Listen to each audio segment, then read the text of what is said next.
बच्चों को क्रिटिसाइज ना करें। होता ये है कि बच्चे कई मरतबा कमजोर होते हैं, हमारी नस्ल के अंदर कई मरतबा प्रॉब्लम्स हो जाती है।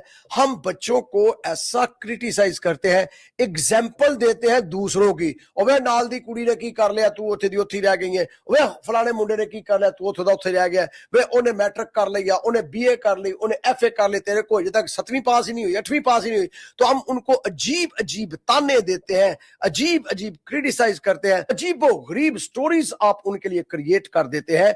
बच्चे आपसे नफरत करना शुरू कर देते हैं, दिल के अंदर दूरी पैदा कर देते हैं आप।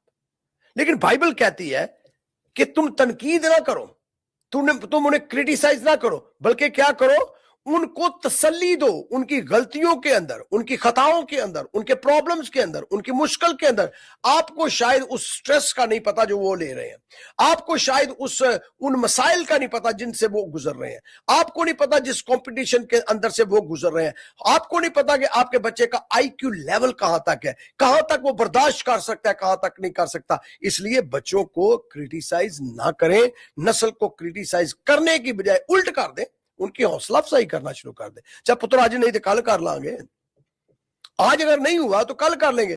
तो मतलब यह है कि जब आप अपने बच्चों की हौसला अफजाई करते हैं, नुकसान के अंदर भी उसको अच्छे तरीके से हैंडल कर लेते हैं। देखिए अब चीज का नुकसान हो गया, मिसाल के तौर पर आपके घर के अंदर आपकी बेटी ने प्लेट उठाई है या न्यू डिश उठाई है, तो न्यू डिश उठाई है और वो उसके हाथ से फिसल गई है, टूट गई है, तो मां हुन तू तो है ही नहीं, तेरे हाथ टुटे हुए ने, चजना नहीं सा चुक सकती, तोड़ दी है ना हुन। तो दसो तुसी ये जो डायलॉग बोले ने एडे एडे सोहने, ये प्लेट आप ही उठ के जुड़ गई है? नहीं मैंने दसो, प्लेट आप ही उठी है तो उन्हें कहना ना भाई सानू डर आंदिया, साडे मां शिरकंडी असीं जुड़ गई वा, उन्हें टुटे ही रहना है।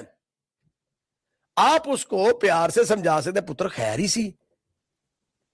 कदी ये भी सोचा जे कि बच्ची भावे कमजोर होवे ते कमजोरी ना टुट गई होए, कदी ये भी सोचा जे बच्ची या बच्चा किसी टेंशन दे विच होवे ओदे वजह टुट गई होवे, कदी ये भी सोचा कि शायद बच्चा बाहरों प्रेशराइज इन्ना को है, डिप्रेशन दे विच गया है, ओदी वजह नाल टुटिया होवे, या कोई ऐसा प्रॉब्लम इन्हें चल रहा है जिहदी वजह नाल कदी पहला ते नहीं सी इंज होया, हुण क्यों होया? कभी इस एंगल से भी सोचा हमने। तो मतलब ये है कि बच्चों को क्रिटिसाइज करने के बजाय उनकी हौसला अफजाई करें। अगर नुकसान हो गया तो वेल एंड गुड, हो गया तो फिर अब क्या करें? एक हवाला मैं आपके लिए पढ़ना चाहता हूं और फिर इसके बाद दुआ करेंगे। इमसाल की किताब 15वां बाब पहली आयत में लिखा है, नरम जवाब गजब को ठंडा कर देता है। नरम जवाब गुस्से को ठंडा कर देता है।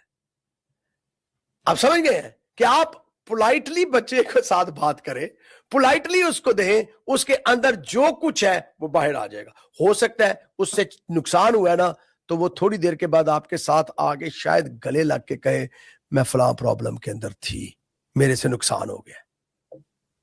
और अगर आप कहें कि तू है ही इंज, तेरे हाथ टुटे ने, कमजोरी है, किहड़े पासे पई है, तेरे लगदा तेरे कहना अगो मां बाप भी तक एहो जे ताने रखे होंदे ने, यकीन जानो बंदा दिल करदा कोई मां भी बाज ना कवे पावे, पर साडे बच्चे बहुत अच्छे ने फिर भी मां ही कहंदे ने।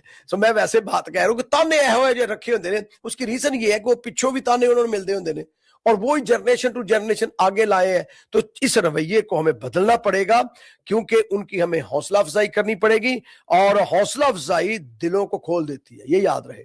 हौसला अफजाई जब आप उन्हें करेंगे, नदामत की बजाय, मज़ाहमत की बजाय हौसला अफजाई उनकी करेंगे, उनका दिल आपके लिए सॉफ्ट होगा, खुलेगा, और वो आपको अंदर के मसाइल बताएंगे, रीजन क्या है, क्या वजह है कि मेरे साथ ये कुछ हो रहा है। क्योंकि बच्चे आपके साथ बात करना चाहते हैं। क्या हमारे पास इतनी स्पेस है कि अपने बच्चों को सुन सकें, उनकी हौसला अफजाई कर सकें, उनको मुआफ कर सकें, उनको गाइड कर सकें, उनको डिक्टेट नहीं, उनकी मेंटोरशिप कर सके। मेंटोरशिप करने के साथ साथ उनको हम मौके फराहम करें ताकि वो हमारे साथ बात कर सके।